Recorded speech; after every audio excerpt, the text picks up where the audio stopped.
নমস্কার, আমি সুমন। আপনারা দেখছেন সায়েন্স আপ। এই ভিডিও সিরিজে আমরা কথা বলবো হচ্ছে ইমিউনোলজি নিয়ে। আমরা ইমিউনোলজির ওপর একটা সিরিজ চালিয়েছি এবং যেটাতে আমরা অলরেডি ডিসকাস করেছি ইমিউনোলজি, ইনেট ইমিউনিটি সম্বন্ধে এবং অ্যাডাপটিভ ইমিউনিটি সম্বন্ধে। আজকে আমরা জানবো হচ্ছে অ্যান্টিবডি বা ইমিউনোগ্লোবিউলিন সম্বন্ধে।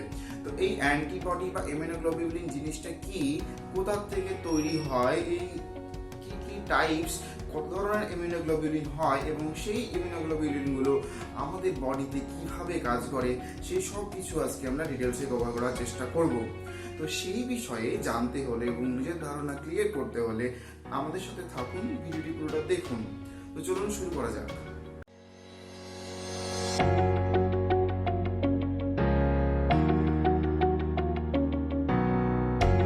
ওকে, সো অ্যান্টিবডি জিনিসটা কি? অ্যান্টিবডি হচ্ছে এক ধরনের প্রোটিন, যেটা কোথা থেকে তৈরি হয়? যেটা তৈরি হয় হচ্ছে আমাদের বি সেল থেকে। বি সেল যখন প্লাজমা সেলে কনভার্ট হয়ে যায়, তখন সেই বি সেল থেকে তৈরি হয় হচ্ছে বিভিন্ন ধরনের ইমিউনোগ্লোবিউলিন বা অ্যান্টিবডি। তো এই অ্যান্টিবডি বা ইমিউনোগ্লোবিউলিন কিভাবে তৈরি হয়, বি সেল থেকে অ্যাক্টিভেট কি করে হয় বি সেল, সেইগুলো আমরা অ্যাডাপটিভ ইমিউনিটিতে আলোচনা করেছি। এখন যদি সেই ভিডিওটি দেখে না থাকেন তাহলে এখনই গিয়ে দেখে নিন, তাহলে এই টপিকটা বুঝতে সুবিধা হবে। তো প্রথম কথা হচ্ছে যে এই প্রোটিনটা যখন তৈরি হলো তখন আমাদের জানতে হবে কি প্রোটিনটা স্ট্রাকচারটা কিরকম। এটা জেনারেলি একটা ওয়াই শেপ প্রোটিন, মানে এরকম, কিন্তু এটা তো জেনারেল স্ট্রাকচার। আমরা এবার ডিটেল স্ট্রাকচারটা জানবো। তো এখানে কি থাকে, আমরা বেসিক্যালি স্ট্রাকচারটা খুব সহজ। অনেকে মনে করে স্ট্রাকচারটা খুব কঠিন এবং মনে রাখতে পারে না। তো এই স্ট্রাকচারটা খুব সহজে মনে রাখতে গেলে তো আমাকে দুটো ওয়াই আঁকতে হবে আগে, এরকম ওয়াই এর দুটো সাইড আমি এঁকে নিলাম এবং এটাকে আমি ঠিক করে দেবো এরকম ভাবে। হলো। এবারে এই ওয়াই এর দুটো স্ট্যান্ডের নিচে আরেকটা এরকম লাইন টানতে হবে। স্টেপ গুলো ফলো করলেই আমাদের ডায়াগ্রামটা সহজ হয়ে যাবে, কোনো কিছু কঠিন থাকবে না। এরকম। এবার কি হবে, আমি ধরলাম এটা একটা কোনো পার্টিকেল। তো এই দুটো জায়গাকে যদি আমাকে আটকে রাখতে হয়, এই দুটো যদি একসাথে অ্যাটাচ করতে হয়, তাহলে আমার কি লাগবে? একটা হিঞ্জ লাগবে যেখানে আটকে থাকবে। তো এখানে অন্য কালিকে করি, একটা বন্ডের মতন থাকে, যেগুলোকে বলি হচ্ছে আমরা ডাইসালফাইড বন্ড। এবং এই ডাইসালফাইড বন্ড আরো অনেক জায়গায় থাকে। আর কোথায় থাকবে? জেনারেলি আমরা স্ট্রাকচার ওয়াইজ বুঝবো যে কোথায় ডাইসালফাইড বন্ড থাকতে পারে।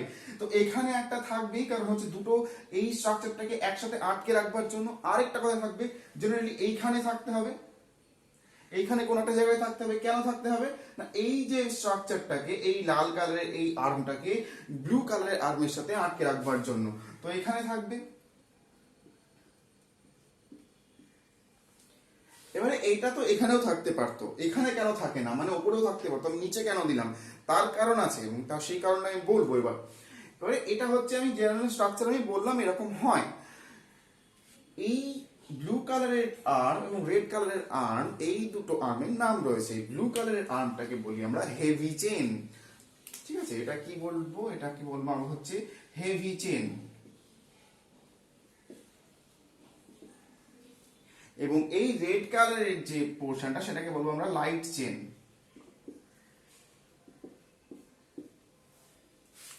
হেভি মানে ভারী, এটা ভারী সেজন্য হেভি চেন, এটা লাইট হালকা, তার জন্য এটাকে লাইট চেন বলি আমি। এবারে এই হেভি চেন এবং লাইট চেনের এইদিকেও তাই, ব্লু কালারটা হেভি চেন, এই টোটাল ব্লু কালারটা, এবং লালটা হচ্ছে লাইট চেন। এবার এই হেভি চেন এবং লাইট চেনের আমরা দুটো রিজিয়ন পাই।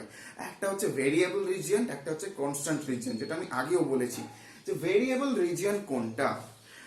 ভেরিয়েবল রিজিয়ন হচ্ছে ওপরেরটা, এই নিচের পোর্শনটা, নিচে যা কিছু আমরা দেখছি সবগুলো হচ্ছে কনস্ট্যান্ট রিজিয়ন। এইগুলোর মধ্যে কোনো আমরা চেঞ্জ দেখতে পাবো না, কোনোভাবেই চেঞ্জ দেখতে পাবো না। সে যে প্যাথোজেনিক এটা করুক, এখানে কোনো চেঞ্জেস আমরা দেখতে পাবো না। চেঞ্জেস কোথায় দেখতে পাবো? যেখানে আমি ধরে নিন বাজার থেকে একটা তালা কিনতে গেলাম, সেই তালার চাবির যে পোর্শনটা সেখানে চেঞ্জ হতে পারে। তালা কিন্তু একই রকম দেখতে হলেও কোনো সমস্যা নেই। কিন্তু চাবির ওই যে লিভারটা সেটা একই রকম হলে মুশকিল, সেই জায়গাটাই চেঞ্জ, মানে ওই পোর্শনটা হচ্ছে ভেরিয়েবল পোর্শন। তো ভেরিয়েবল পোর্শন কোথায় হবে? এই সামনের অংশটা। এখানে কিরকম ভেরিয়েবল পোর্শন হয় আমরা দেখবো। আমি এটাকে মুছে দিই।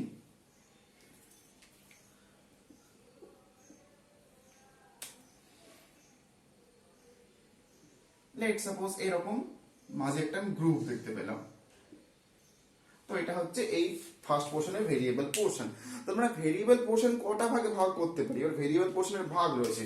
আমরা এই টোটাল স্ট্রাকচারটাকে, এই যে টোটাল স্ট্রাকচারটাকে চারটে সেগমেন্টে ভাগ করছি। এটা হচ্ছে ফার্স্ট সেগমেন্ট, এইটা একটা ফার্স্ট সেগমেন্ট, এই অবধি হচ্ছে সেকেন্ড সেগমেন্ট, এদিকেও তাই, এটা ফার্স্ট সেগমেন্ট, এটা সেকেন্ড সেগমেন্ট, এটা থার্ড সেগমেন্ট, এটা হচ্ছে ফোর্থ সেগমেন্ট। এই চারটে সেগমেন্টে ভাগ করলাম। তাহলে এইটা হচ্ছে কি? Variable region. এই দুটো ভেরিয়েবল রিজিয়ন, এই দুটো ভেরিয়েবল রিজিয়ন, এবং এটা হচ্ছে লাইট চেন, এটা হেভি চেন। মানে এটা ভেরিয়েবল রিজিয়ন কি চেন? এটা heavy chain, H. Variable region heavy chain. এটা কি? ভেরিয়েবল রিজিয়ন কি চেন? এটা লাইট চেন। এরকম ভাবে নাম লিখবো। এইগুলো কি? Constant region. এখানেও same, variable region heavy chain, variable region light chain. বাকি যে ব্লু কালার এবং রেড কালার এগুলো সেগুলো কনস্ট্যান্ট রিজিয়ন, যার জন্য আমি আগে থেকে কি লিখে রাখবো? সি লিখে রাখবো, সি। এইগুলো কনস্ট্যান্ট রিজিয়ন। এবারে কনস্ট্যান্ট রিজিয়নে এইটা কি চেন? Heavy chain. এটা হচ্ছে লাইট চেন। সেম ভাবে এটা হেভি চেন, এটা হচ্ছে লাইট চেন। এটা কনস্ট্যান্ট হেভি চেন 1, এটা 2, এটা 3। পরপর তিনটে সেগমেন্ট রয়েছে, মানে 1 2 3 করতে করতে যাবে। এটা 1, এটা 2, এটা 3। তো heavy chain segment 1, segment 2, segment 3 এরকম ভাবে আমরা ডিস্ট্রিবিউট করছি তার স্ট্রাকচারটাকে। তো এই স্ট্রাকচারটা খুব সহজ। এবারে এই যে মাঝে কি দেখতে পেয়েছি আমরা? Disulphide bond. এবং এই ভেরিয়েবল রিজিয়নে নিচে ঠিক যখন কনস্ট্যান্ট রিজিয়ন শুরু হচ্ছে, যেখানে লাইট চেন থাকে, সেখানে আমরা ডাইসালফাইড বন্ড দেখতে পাচ্ছি। এই যে যদি প্রথমে দেখতে পেতাম তাহলে কিন্তু এখানে ভেরিয়েবল রিজিয়নটা থাকতে পারতো না। এবং এই ভেরিয়েবল রিজিয়নের প্রয়োজনীয়তা কিরকম? এই ভেরিয়েবল রিজিয়নটাই হচ্ছে মোস্ট ইম্পর্টেন্ট ব্যাপার। যে যখন কোনো pathogen, late suppose bacteria, virus, যে কোনো ধরনের প্যাথোজেন বডিতে অ্যাটাক করছে, তার তো একটা পার্টিকুলারলি অ্যান্টিজেন বাইন্ডিং সাইট থাকে। ওই অ্যান্টিজেন বাইন্ডিং সাইট মানে যে প্যাথোজেনটা এলো তার যে ডিজিজ কজিং পার্টটা, সেটাকে আমরা অ্যান্টিজেন বলি। সেই অ্যান্টিজেনটাকে ক্যাচ করবে কে? এই ভেরিয়েবল রিজিয়ন। লেট সাপোজ এটা একটা প্যাথোজেন, ব্যাকটেরিয়া, হোয়াটএভার। তো তার একটা এরকম অ্যান্টিজেন বাইন্ডিং সাইট রয়েছে। এবার অ্যান্টিজেন বাইন্ডিং সাইটটা যদি এরকম হয়, এটা হচ্ছে অ্যান্টিজেন, এই ব্যাকটেরিয়ার অ্যান্টিজেন হচ্ছে এরকম, তাহলে এই ভেরিয়েবল রিজিয়নটা কিন্তু চেঞ্জ হয়ে যাবে। যখন আমাদের বডিতে ইমিউনোগ্লোবুলিন প্রডিউস হবে, তখন এই ভেরিয়েবল রিজিয়নটা চেঞ্জ হয়ে গিয়ে কিরকম হবে? এরকম। মানে যাতে এটা এখানে অ্যাটাচ করতে পারে। লেট সাপোজ অ্যান্টিজেনটা এরকম হচ্ছে, তাহলে কি হবে? এটা এরকম। মানে অ্যান্টিজেনের স্ট্রাকচার যেরকম হবে সেটাকে ক্যাচ করবার জন্য তার ভেরিয়েবল রিজিয়নের এই পোর্শনটা শেপটা চেঞ্জ হবে। এবং এই ভেরিয়েবল রিজিয়নের শেপটা চেঞ্জ হতে পারে প্রায় লাখ লাখ রকমের ভেরিয়েশন থাকতে পারে। যে কোনো ধরনের এই অ্যান্টিজেন হোক না কেন, যে কোনো ধরনের প্যাথোজেন বডিতে অ্যাটাক করুক না কেন, তার এগেনস্টে ভেরিয়েবল রিজিয়নের যে অ্যান্টিজেন বাইন্ডিং সাইট সেই অনুযায়ী নিজেকে অ্যাডাপ্ট করে নেবে। তো ভেরিয়েবল রিজিয়নের এই পোর্শনটাকে আমরা কি বলবো? অ্যান্টিজেন বাইন্ডিং সাইট, যেখানে অ্যান্টিজেনের সাথে অ্যান্টিবডি বাইন্ড করছে এবং সেই অ্যান্টিজেনটাকে নষ্ট করে দিচ্ছে, রাইট? ঠিক যেমন প্রত্যেকটা তালার জন্য চাবি আলাদা হয়, লিভারের ওখানে আলাদা ম্যাচিং করা থাকে, সেরকম ভাবেই এই যে এইখানে যে ভেরিয়েবল রিজিয়নটা, সেটা চেঞ্জ আমরা লক্ষ্য করতে পারবো। সেটা কিভাবে চেঞ্জ হবে? Depending upon the shape and size of antigen. অ্যান্টিজেনের যেরকম সাইজ হবে সেরকম ভাবে আমরা ভেরিয়েবল রিজিয়নের সাইজ দেখতে পাবো। তো এইরকম হচ্ছে একটা আলটিমেট আমাদের যে ইমিউনোগ্লোবুলিন রয়েছে সেই ইমিউনোগ্লোবুলিনের স্ট্রাকচার। এবার এই ইমিউনোগ্লোবুলিনের ডাইসালফাইড বন্ড কি শুধুমাত্র এই রিজিয়নগুলোতেই থাকে? না, এই রিজিয়নগুলো থাকে না, আরো থাকে। মোর ইম্পর্টেন্টলি আরেকটা জিনিস জানতে হবে যে এই যে ইমিউনোগ্লোবুলিন ওয়াই শেপ এবং এই যে জায়গাটা, এই জায়গাটাকে আমরা বলি হিঞ্জ রিজিয়ন। হিঞ্জ মানে কি? কবজা। মানে কোনো কিছুটাকে আমরা যখন হাত বা সাঁড়াশি যখন দেখি, তো এইটা ফ্লেক্সিবলি মুভ করতে পারছে। তো হিঞ্জ রিজিয়নটা এরকম যদি মুভ করতে পারে, যে জায়গাটাকে হিঞ্জ রিজিয়ন বলা হয়। এবং এছাড়াও ডাইসালফাইড বন্ড কোথায় থাকে? এইখানে থাকতে পারে। ভেতর দিকে। Basically disulphide bond is for supporting. তো এরকম ভাবে বন্ডগুলো থাকতে পারে। তো this is the structure of antibody or immunoglobulin. তো এই অ্যান্টিবডি বা ইমিউনোগ্লোবিউলিন তৈরি হয় কোথা থেকে? প্লাজমা সেল থেকে তৈরি হয়। এবং এদের যে টাইপস গুলো রয়েছে সেই টাইপস গুলো কি? 5টা টাইপস হয়। 5টা কি কি টাইপস হয়? ইমিউনোগ্লোবিউলিন, এটা অ্যাব্রিভিয়েট করলাম। এবারে তার টাইপস গুলো হচ্ছে জি, ইমিউনোগ্লোবিউলিন এ, ইমিউনোগ্লোবিউলিন এম, ইমিউনোগ্লোবিউলিন ই আর ইমিউনোগ্লোবিউলিন ডি। এটা এবার এটাকে মনে রাখার খুব মানে একটা ভালো উপায় রয়েছে এবং সহজ রাস্তা রয়েছে যে মনে রাখাটা খুবই সহজ হয়ে যাবে। কিরকম ভাবে?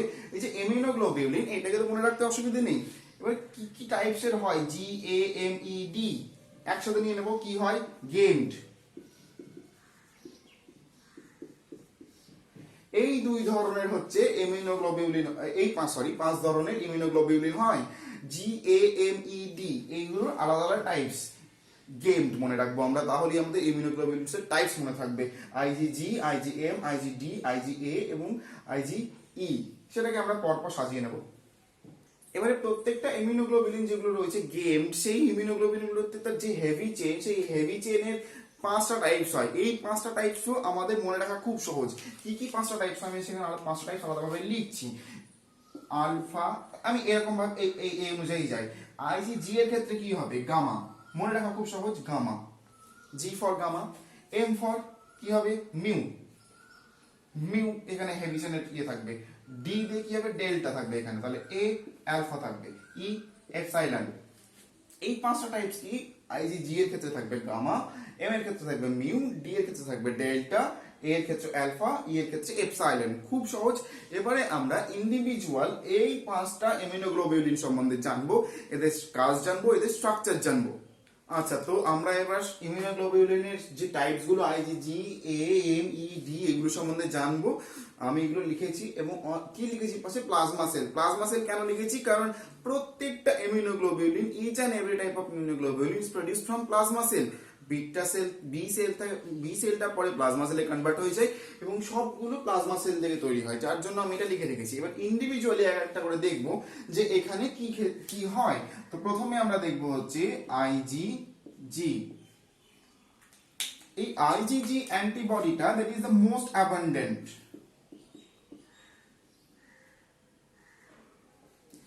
সব থেকে বেশি পরিমাণে থাকে হচ্ছে আমাদের প্লাজমাতে এই আইজিজি। আরেকটা কথা বলে রাখি যে ইমিউনোগ্লোবিউলিন বা আইজি কোথায় থাকে? আমাদের ব্লাড প্লাজমায় থাকে, কর্পাসলে কিন্তু নয়, এটা ব্লাড প্লাজমায় থাকে আমাদের।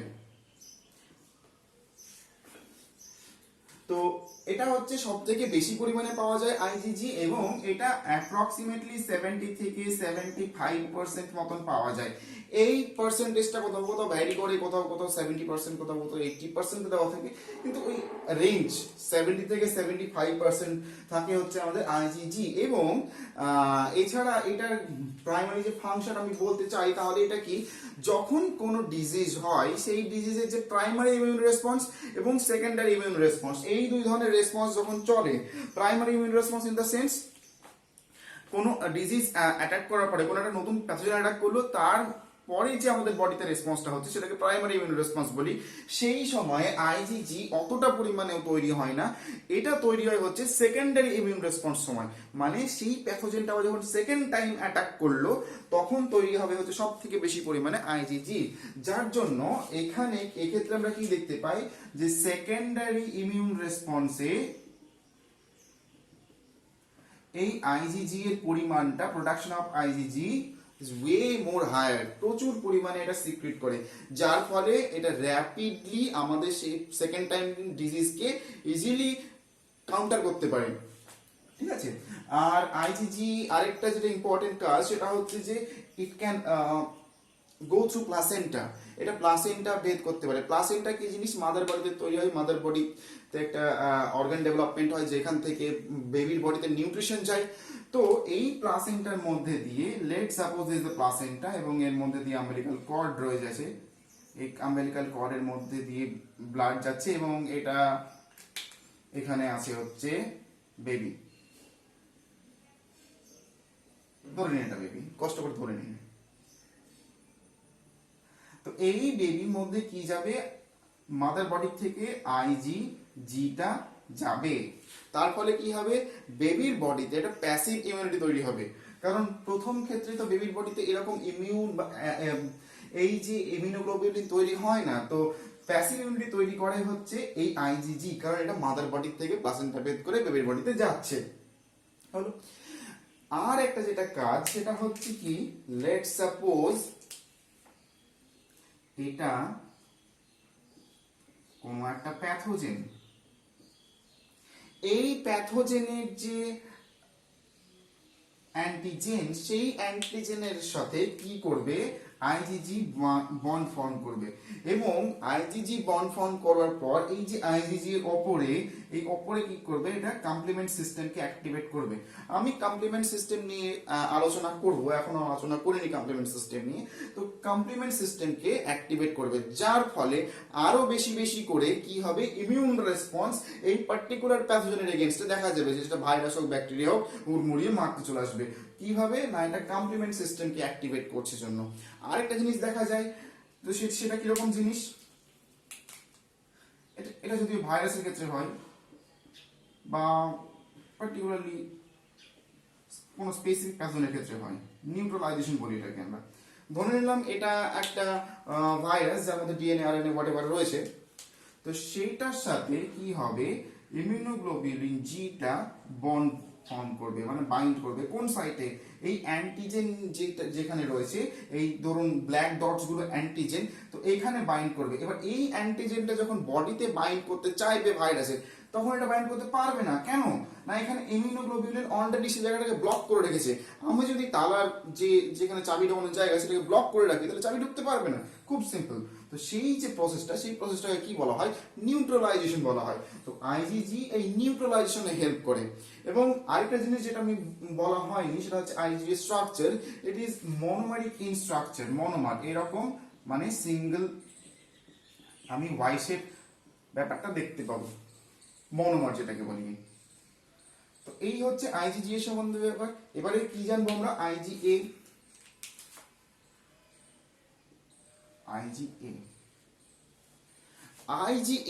এটা হচ্ছে ডাইমার, এটা মনোমার নয়, এটা ডাইমার। ডাইমার বলতে মনোমার মানে সিঙ্গেল, ডাইমার বলতে সেখানে কি থাকবে, দুটো থাকবে।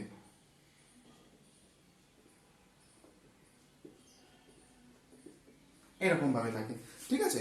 তো IgA হচ্ছে ডাইমার, দুটো এখানে ইমিউনোগ্লোবিউলিন একসাথে একটা প্রোটিনের সাথে যুক্ত থাকে। তো এই IgA কোথায় পাওয়া যায়, এটা পাওয়া যায় বিভিন্ন জায়গায়, যেমন স্যালাইভা, GI ট্র্যাক্ট, আর আমাদের মিউকোসাল যে লেয়ার থাকে,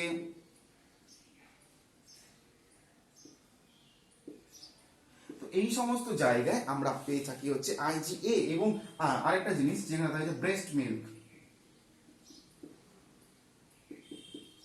মাদার বডি থেকে যে ল্যাকটেশন পিরিয়ডের সময় ব্রেস্ট মিল্ক আসে বেবির বডিতে, সেই ব্রেস্ট মিল্কে থাকে হচ্ছে IgA, যেখান থেকে বেবির বডি কি পায়, ইমিউনিটিতে হেল্প হয় সেক্ষেত্রে IgA যখন বডিতে ঢোকে। তো IgA কাজ কিভাবে করে, এখানে এই যে দুটো বা ডাইমারিক ফর্ম হওয়ার সুবিধাটা কি, সুবিধাটা কিরকম বলি। ধরলাম এটা একটা প্যাথোজেন, লেটস সাপোজ ব্যাকটেরিয়া বা ভাইরাস কোনো একটা কিছু, তার এখানে একটা অ্যান্টিজেন রয়েছে, সেই অ্যান্টিজেনের সাথে কি করবে, এই অ্যান্টিবডি বন্ড ফর্ম করবে, তাই তো। আরেকটা পোর্শন রয়েছে অ্যান্টিবডি, এই যে এরকম আরেকটা পোর্শন রয়েছে, কারণ এই দিকটা তো ফাঁকা, এইদিকে আরেকটা বন্ড ফর্ম করতে পারে কোনো কিছু অ্যান্টিজেনের সাথে। তো সেই ক্ষেত্রে কি হবে, এই দিকটা অন্য কোনো প্যাথোজেনের সাথে বা এই প্যাথোজেনেরই যে আরেকটা কোনো একটা ফর্ম রয়েছে সেটার সাথে বন্ড ফর্ম করতে পারে, মানে একই সাথে মোর দেন ওয়ান ব্যাকটেরিয়া বা ভাইরাসের সাথে বন্ড ফর্ম করতে পারে হচ্ছে এই IgA, কারণ এটা দুটো হেডস রয়েছে, রাইট। তো এই গেল IgA। এবারে জানবো হচ্ছে আমরা IgM সম্বন্ধে। বেশ, তো IgM, এবার এই IgM that is the very much important immunoglobulin that present in our body. এই ইমিউনোগ্লোবিউলিনটা খুবই ইম্পর্টেন্ট। কেন ইম্পর্টেন্ট, প্রথম কথা হচ্ছে স্ট্রাকচার সম্বন্ধে আলোচনা করি আমরা। এই স্ট্রাকচারটা হচ্ছে পেন্টামার, পেন্টা মানে 5, মানে এই রকম ইমিউনোগ্লোবিউলিনের স্ট্রাকচার কটা থাকবে, 5টা থাকবে। কিরকম ভাবে, 1 2 3 4 5 হলো। প্রত্যেকটার সাথে আমি কি করলাম এইরকম যে করে দিলাম। তাহলে পেন্টামারিক স্ট্রাকচার হয়ে গেল, পাঁচটা রয়েছে, পাঁচটা ইমিউনোগ্লোবুলিন একসাথে যুক্ত হয়ে রয়েছে পেন্টামারিক স্ট্রাকচার। এবং এই যে পেন্টামারিক স্ট্রাকচারটা আমি পাচ্ছি, এর সুবিধাটা কোথায়, এর সুবিধা আমি আলোচনা করব পরে। তার আগে আমি বলে রাখি এটা কতটা থাকে। এটা থাকে ওই 5 to 10% থাকে। আচ্ছা, এটার পার্সেন্টেজ লেখা হয়নি, এটা ওই 10 to 15% আমাদের ব্লাড প্লাজমায় দেখতে পাই। ঠিক আছে, এটা থাকে হচ্ছে 5 to 10%। এবং এই আইজিএম থাকার গুরুত্বটা কোথায়, এটা আমাদের প্রাইমারি ইমিউন রেসপন্সের সময় তৈরি হয়। কি বললাম, এটা কখন তৈরি হয়, প্রাইমারি ইমিউন রেসপন্সের সময়। প্রাইমারি ইমিউন রেসপন্স মানে কোনো অনগোয়িং ইনফেকশন চলছে বডিতে, কোনো ভাইরাস বা ব্যাকটেরিয়া যখন অ্যাটাক করছে, তখন যদি আমরা আইজিএম দেখতে পাই তাহলে বুঝতে পারবো কি, দ্যাট সিগনিফাইজ ওই যে ইনফেকশনটা, কারেন্ট ইনফেকশন বডিতে চলছে। আইজিএম বডিতে থাকা মানে, এবং বডিতে প্রচুর পরিমাণে থাকা মানে এটাই বোঝায় যে আমাদের অনগোয়িং ইনফেকশন চলছে। তো এইটা ইনফেকশনের সাথে ডিল করে কিভাবে, তো সেক্ষেত্রে খুব ইজিলি বোঝাটা, কারণ আমি আগেও বলেছি, let's suppose this is the blood cell, some sort of blood cell এগুলো, ঠিক আছে।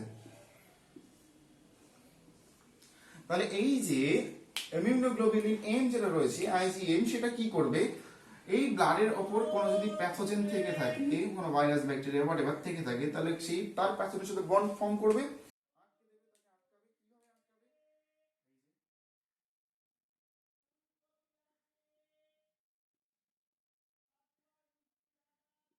এবং এই যে আটকালো, এটা যে আইজিএমটা যুক্ত থাকে কি সাথে, যে প্রোটিন, এখানে একটা যে প্রোটিন থাকে যেটার সাথে টোটাল স্ট্রাকচারটা যুক্ত থাকে। তো এরকম ভাবে আটকে দিচ্ছে যাতে করে ফার্দার ওই অ্যান্টিজেন গুলো কোনো একে অ্যাটাক না করতে পারে, এবং অ্যান্টিজেন গুলো বা ভাইরাস ব্যাকটেরিয়া বা প্যাথোজেনটা নষ্ট হয়ে যায়। তো এই যে প্রসেসটা হচ্ছে যে ব্লাড সেলের সাথে লেগে থাকা যে অ্যান্টিজেন গুলোকে নষ্ট করে দিচ্ছে, তার ফলে কি হবে, ব্লাড সেলটাও নষ্ট হয়ে যাবে, ব্লাড সেল এইগুলো নষ্ট হয়ে যাবে। এবং যে প্রসেসটাকে আমরা কি বলি, অ্যাগ্লুটিনেশন বলি। অ্যাগ্লুটিনেশন মানে কি, ক্লট ফর্মেশন অফ ব্লাড, ব্লাডে ক্লট ফর্মেশন হয়ে যাচ্ছে। কেন হচ্ছে এইরকম, এই জন্য হচ্ছে যে ব্লাডের সেল বা রেড ব্লাড সেলগুলো আটকে যাচ্ছে, মানে একসাথে ক্লট করে যাচ্ছে। কেন, এখানে অ্যান্টিজেন ছিল, সেই অ্যান্টিজেনটা আইজিএম একসাথে গিয়ে বাইন্ড করে দিয়েছে। তো this is the basic function. IgE, IgE সম্বন্ধে জানবো আমরা।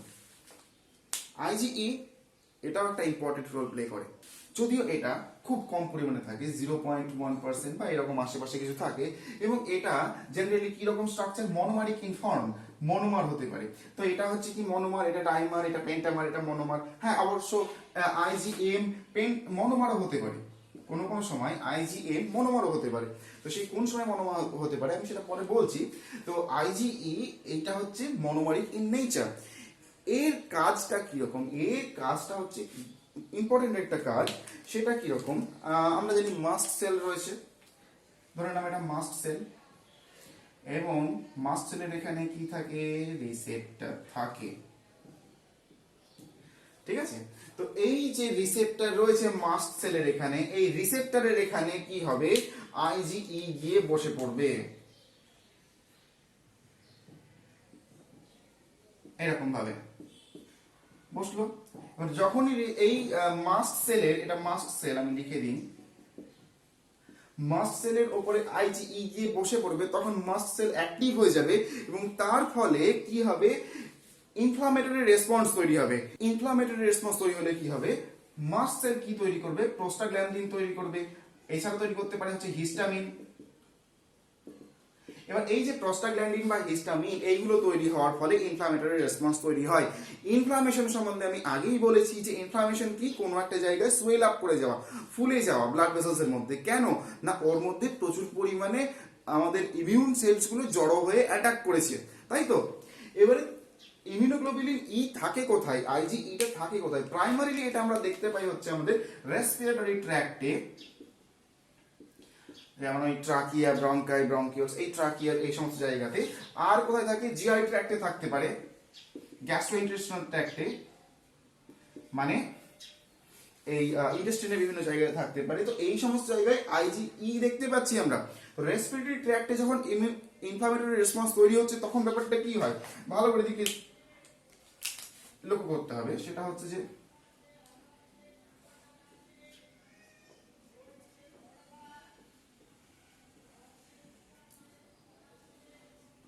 Let's suppose is the lungs. এবার লাংসের এখানে এটা হচ্ছে ট্রাকিয়া। এবার ট্রাকিয়ার মধ্যে কি হবে, হাওয়া যাওয়া আসা করছে, অক্সিজেন ঢুকছে, কার্বন ডাইঅক্সাইড বেরোচ্ছে। এবারে এই যে ট্রাকিয়ার পাশে যে ব্লাড ভেসেলস গুলো রয়েছে, সেই ব্লাড ভেসেলস এর মধ্যে কি হবে, যদি ইনফ্লামেটরি রেসপন্স তৈরি হয়ে যায়, কারণ এখানের মধ্যে কি যাচ্ছে, ব্লাড যাচ্ছে, ঠিক আছে, এই ব্লাড ভেসেলস তার মধ্যে ব্লাড যাওয়া আসা করছে। এবার এখানে যদি ইনফ্লামেটরি রেসপন্স তৈরি হয়, তার মানে এখানে প্রচুর পরিমাণে হোয়াইট ব্লাড সেল আসবে, not necessarily white blood cell, অনেক ধরনের ইমিউন সেল আসবে, যে ইমিউন সেলগুলো এই জায়গাটাকে ফুলিয়ে দেবে। তার মানে এই ব্লাড ভেসেলসটা ফুলে গেল। ব্লাড ভেসেলস যদি ফুলে যায়, তাহলে এই যে ট্র্যাক্ট, আমাদের রেসপিরেটরি ট্র্যাক্ট, এটা কনস্ট্রিক্ট হয়ে যাবে, কুঁচকে যাবে, সংকুচিত হয়ে যাবে। তার ফলে কি, যে হাওয়া যাওয়া আসার যে আমাদের পথটা, সেই পথটা আমরা ঠিকভাবে পাবো না। হাওয়া কতটা যাবে এবং কতটা বেরোবে, কতটা পরিমাণে অক্সিজেন ঢুকছে এবং কতটা পরিমাণে কার্বন ডাইঅক্সাইড বেরোচ্ছে, সেই পরিমাণটা ঠিক থাকবে না। আমরা এনাফ অ্যামাউন্ট অফ অক্সিজেন শরীরে ঢুকবে না, মানে লাংসে ঢুকবে না, এবং কার্বন ডাইঅক্সাইড এনাফ অ্যামাউন্টটা বেরোবে না, যার ফলে কি হবে, শ্বাসকষ্ট হবে। তো এটাই হচ্ছে যে ইনফ্লামেটরি রেসপন্সের সময় এই জিনিসটা তৈরি হয়, যেটাকে আমরা কি বলি, টাইপ 2 হাইপার সেন্সিটিভিটি। তাহলে আমি লিখে দিচ্ছি এখানে, কি বলবো এটাকে আমরা, টাইপ 2 হাইপার সেন্সিটিভিটি। কেন হচ্ছে বুঝতে পারলেন? আরেকটা জিনিস, সেটা কি হয়, এই যে জিআই ট্র্যাক্টে যে একটা থাকছে, আমি এখানে জিআই ট্র্যাক্টের একটা সিম্পল ডায়াগ্রামের মতন এরকম দেখাচ্ছি। জিআই ট্র্যাক্ট, এটা এখানে জিআই ট্র্যাক্টে ধরে নিলাম প্রচুর পরিমাণে ব্যাকটেরিয়ার ওয়ার্ম রয়েছে, প্যারাসাইটিক ওয়ার্ম রয়েছে। তো সেই প্যারাসাইটিক ওয়ার্মের ওখানে কি হবে, এইখানে আইজিই গিয়ে বন্ড ফর্ম করবে। কিরকম ভাবে, এই যে let suppose this the worm যেটা আমাদের জিআই ট্র্যাক্টে রয়েছে, তো সেই ওয়ার্মের পাশে পাশে এই আইজিই গিয়ে বন্ড তৈরি করবে এরকম ভাবে। কারণ এটা সাইজে তো অনেক বড়, একসাথে কোনো সেল মারতে পারবে না, যার জন্য প্রচুর পরিমাণে আশেপাশে গিয়ে ইমিউনোগ্লোবুলিন ই এর গায়ে লেগে যাবে।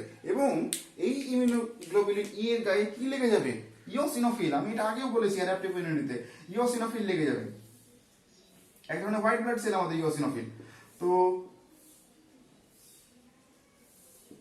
এই ইওসিনোফিল কি করবে, এই ওয়ার্মটাকে ডিনাসকিউর করে দেবে, টুকরো টুকরো টুকরো করে ভেঙে দেবে, যার ফলে আমাদের গ্যাস্ট্রোইন্টেস্টিনাল ট্র্যাক্টে যে এই প্যারাসিটিক ওয়ার্ম গুলো থাকে, সেগুলোকে নষ্ট করতে সাহায্য করে হচ্ছে আমাদের ইমিউনোগ্লোবুলিন ই। তো এই ছিল ইমিউনোগ্লোবুলিন ই এর কাজ এবং এর স্ট্রাকচার। এবারে আমরা জানবো ইমিউনোগ্লোবুলিন ডি সম্বন্ধে। হ্যাঁ, তো ইমিউনোগ্লোবুলিন ডি, এবারে এই ইমিউনোগ্লোবুলিন ডি কোথা থেকে তৈরি হয়, প্রত্যেকটাই তো প্লাজমা সেল থেকে তৈরি হচ্ছে, এটাও তৈরি হবে এই প্লাজমা সেল থেকে, বড় একটা সেল প্লাজমা সেল থেকে তৈরি হচ্ছে। and it is also monomer in nature, monomeric in form, monomer। এবারে এই যে এটা তৈরি হলো, এটা আবার কি হয়, তৈরি হওয়ার পর ঘুরে আবার এই প্লাজমা সেলের মধ্যে চলে আসে। এটা ঘুরে কোথায় চলে আসবে, প্লাজমা সেলে চলে আসবে এবং প্লাজমা সেলের গায়ে এসে বসে যাবে। প্লাজমা সেল কি, plasma cell is nothing but the gigantic form of B cell. এটা বি সেলের বিরাট বড় একটা ফর্ম। তো এই যে প্লাজমা সেল কি হচ্ছে, প্লাজমা সেলের গায়ে ইমিউনোগ্লোবুলিন ডি এসে লেগে গেল এই মেমব্রেনে, যার ফলে এই জিনিসটাকে আমরা কি বলবো, বি সেল রিসেপ্টর।